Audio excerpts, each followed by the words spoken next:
Bonjour, vous écoutez l'épisode 63 du podcast Revue et Corrigé. Cet épisode est tiré d'un billet publié lundi 27 avril et s'intitule « Caféine et nicotine ». Dans confinement, il n'y aurait pas cocon. La grande nouvelle du jour, c'est que les plombiers sont passés et que je n'ai plus à faire la vaisselle à la main.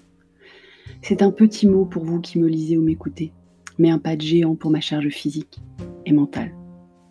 Aujourd'hui lundi donc, différent de dimanche, hier, l'épisode 62. D'abord parce que dimanche, les plombiers ne travaillent pas, mais aussi parce que les dimanches, pas d'activité professionnelle pour moi non plus. Aujourd'hui en revanche, grosse activité. Quand on est indépendante comme moi, on alterne plusieurs sujets, voire plusieurs métiers dans la même journée. Mais il y a souvent du temps entre les sujets. Pas penser comme le sas de décompression que je me rends compte qu'il est. Juste penser comme moyen pragmatique de me laisser aller d'un point A à un point B. Le télétravail a libéré ce temps nécessaire dans le monde d'avant. Et la nature a horreur du vide. Donc j'enchaîne les réunions et les sujets, parfois sans rapport les uns avec les autres, parfois sans même 5 minutes pour me faire un café ou une pause. Le soft skill indispensable au slasher, c'est cette capacité innée à passer d'un sujet à l'autre sans scier. Je pensais le maîtriser. Et je continue de penser que je le maîtrise bien mieux que beaucoup. Pas de fausse modestie entre nous. Mais je n'avais jamais réalisé la dépense d'énergie nécessaire en fait. Mes déplacements pédestres, l'avantage à Bordeaux c'est qu'on peut marcher beaucoup, le centre reste quand même tout petit, me servaient en fait à bien plus que gérer la pause vapotage.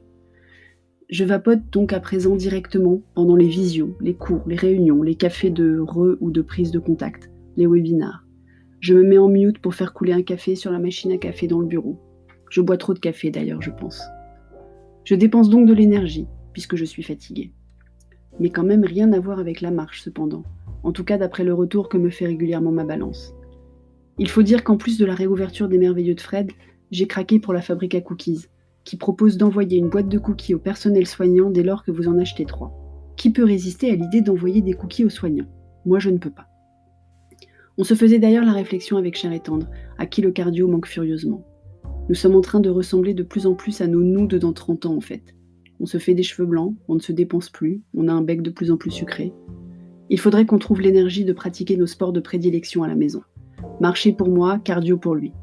Je lui ai bien suggéré de faire l'aller-retour au rez-de-chaussée de l'immeuble en courant, mais il ne pourrait pas regarder ses films et autres replays de Goldorak comme il le fait quand il pédale dans sa salle de muscu. Je lui ai alors suggéré d'écouter mon podcast à la place. Il a eu la délicatesse de ne pas répondre plutôt que d'être désobligeant. On devient des pros de la cohabitation en confinement en fait. On s'en sort pas trop mal. L'œil de Doudou va mieux, l'évier est débouché, le lave-vaisselle fonctionne à nouveau, on mange des cookies, on découvre la trilogie Hôtel Transylvania tous les dimanches soirs, et ces petits dômes qui connaissent les dialogues par cœur, ceux qui changent des Louis de Funès ou c'est Cher et Tendre le spécialiste. Jusque-là, tout va toujours bien. Merci de m'avoir écouté. Sur toutes les plateformes de balado-diffusion, n'hésitez pas à vous abonner et à partager. Et sur Apple iTunes, surtout, mettez des commentaires quand vous me laissez vos 5 étoiles. À bientôt, merci.